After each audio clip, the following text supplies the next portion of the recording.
Hi everyone. My name is Cheng-Jung. So my topic for presentation today is the Genome-Wide association study on peanut drought water deficit stress tolerance, and we're using US Minicore for the breeding project. So here's some background of the our project. So peanut is one of the most important crops in the world, and it has been widely planted in many semi-arid areas. And many environmental stress, such as water deficit stress, has large impact on decreasing the yield and quality of peanut. So therefore, it is important to develop peanut varieties that are tolerant to water deficit stress. And how to do that? So in our project, we use genetic studies that can assist by identifying specific genes or markers for selection. And here's the outline. So I'll be talking about the materials and methods, which includes how we collect our phenotypic data and genotypic data. And also the results by using structure and the GWAS. And also we did validation by using 2018 and 19 data, and then conclusion. So here's the materials and methods. So So we did at the left side, we did GWAS by using 2017 data in 3 locations: Texas, Oklahoma, and Virginia. While at the right side, we did validation by using 2018 and 2019 data, along with the genotypic data, the GWAS results that we have from 2017. And so for the GWAS part in 2017, we used 104 genotypes with 3 to 4 reps using RCBD experimental design. And for validation, we only include 28 genotypes. So major steps in GWAS, we have collected phenotypic data and genotypic data for GWAS. And then using for validation, we only collect phenotypic data from 2018 and 19. So for the collection of phenotypic data, many of the traits of interest we included, such as flower counts, yields, bad leaf wilting, and grade and 100 seed weight, and more. So we'll be talking about those traits in the results part. So for the collection of our genotypic data, we first collect seed samples and then use a modified collagen DNA extraction method to do our DNA extraction, and then send those DNA samples for SNP chip genotyping in Affymetrix exome. And the results come back, we got 47,000 SNPs. And in those SNPs, we only used the conversion type poly high resolution, which there are 8,000 SNPs included in the analysis for GWAS. And so here's the structure by using those 8,000 SNP markers. So we use structure K equals 5 as the best number of subgroups assumed. And then so see this graph that we have 5 colors. So most of the individuals, the genotypes in the color that have majority in red color were also mostly determined as runners market type, and green as Spanish type. Blue ones are mostly Virginia type plus some of the bunch type. And the yellow ones are Proviena, and pink ones are the Valencia. And then for the GWAS, we use TASSEL, and then it was used for the MLM analysis along with Q matrix and K matrix. So which included the 8,000 SNPs. And we used 2 p-values to screen the results. One is the 10 to the -3, the others to 10 to the -4. And here's the result, a table of the results from GWAS. So the ALL means the across location. and TX OKVA for each location. So for each of the location in here, we have the number of SNPs, significant SNPs from different two p-values. So if you can see that, so for 10 to the minus 3 gives us more SNPs than the 10 to the minus 4. 10 to the minus 4 is more strict, although 10 to the minus 3 is kind of a low threshold, but because we also notice that there are some SNPs that are significant significant between 2 or more traits, which also can give us some information for the GWAS. So we still keep those ones, and then I'll describe how we screen through those SNPs from the 10 to the minus 3. So in here, you can see that for the summary of the 10 to the minus 4, we've identified 120 SNPs, significant SNPs. And as for the 10 to the minus 3 data set, we identified 558 SNPs. And here's a Manhattan plot that were made by using the across location yield data.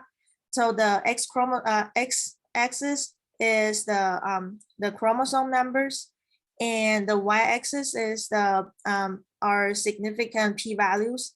So for the ones above the p equals to the 10 to the minus 4, those are considered as the more significant SNPs, as long as for the ones between the lines 3 and 4, those ones we screen through them and then pick for the more reliable ones.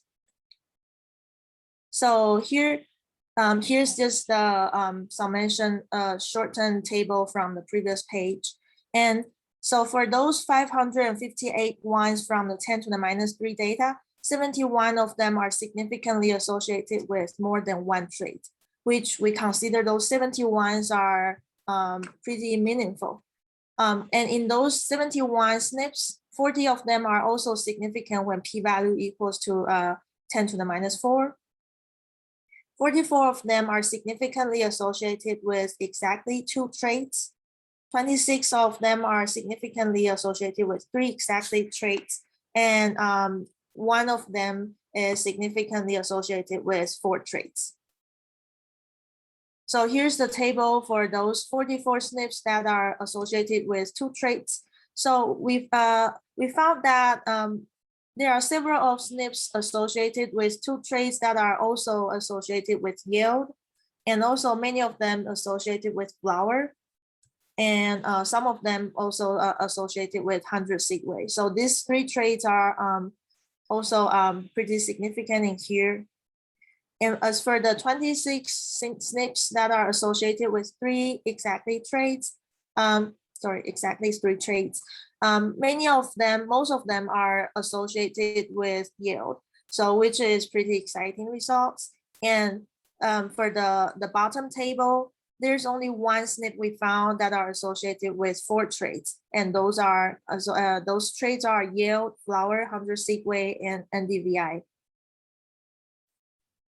And as for the same part for those 558 SNPs, we also found 77 of them are significantly across location. So those are the all the SNPs in the tables here, 77 are significant across locations. And the highlighted one, highlighted in yellow, are also significantly associated with other traits, which are the ones that were shown on the previous page. And so for the most significant SNPs that we found as a small conclusion from previous pages, that in this 558 SNPs, 33 of them are associated with different locations and more than 1 trait. So, and in this 33 SNPs, 28 of them are significant when p-value equals to 10 to the minus 4. So overall conclusion, a total of 163 unique SNPs were detected from both the p-value equals to the 10 to the minus 3 and 10 to the minus 4. And these 103 SNPs are considered the most significant SNPs. And then so I use the 163 unique SNPs for the further validation. So for the validation, we use, for phenotypic data, we use from 2018 and 2019. And for the SNP data, we just use those 163 SNPs that I showed from the previous page. And here's the result that in this 163 SNPs, we found there are 136 SNPs still significant. And those are, and for each trait, as for yield, there are 99 SNPs significantly associated with yield. So, which is a pretty nice result that it shows around 83% of the SNPs that were still significant in 2018 and 19. So the right side, the green part, is if you still remember in 2017, we found that there are 71 SNPs significantly associated with more than one trait, more than 2 traits. So now here in this 136 SNPs, we found that 37 of the 44 are still significant, and 21 SNPs of the 26 that were significantly associated with more than with exactly 3 traits are still significant in the validation results. And also the one that was significantly associated with 4 trait is still significant in here in the validation data, which also give us evidence that these SNPs are really significant, and those ones can be useful for breeding purpose. So here's the conclusion. The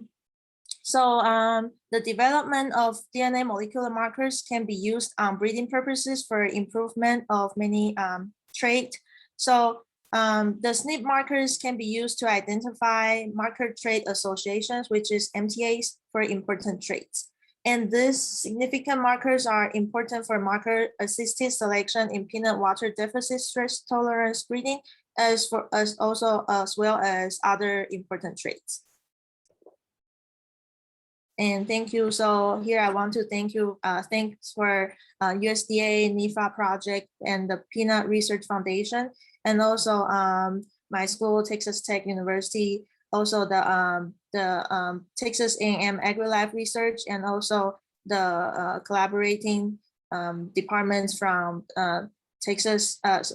from Oklahoma State University and Virginia Tech. Thank you very much for that presentation. And we have a question waiting for you. It's from Yusuf Baba Qasim, and he says, "Dear Cheng-Jung, how was the flower count done, considering the fact that peanut flowers throughout the reproductive stage and flowers don't usually last for more than a day?" Yeah, so as for how we collect the flower data, actually, we have to collect the number of flowers in one day, and then do it like every week or every other weeks. So for the whole day, usually we prefer to start counting the flowers from the morning, because in the morning the flowers are usually still fresh, but in the afternoon, because of the heat, so the flowers started to wilt, so that makes counting more difficult. But most of the time we try to finish all the counting in the morning. Okay. Let's see, and that's all the questions we have now. So thank you very much for your presentation, and we appreciate you joining us in the Joe Sugg student session this year at the 2021 APRES. Thank you.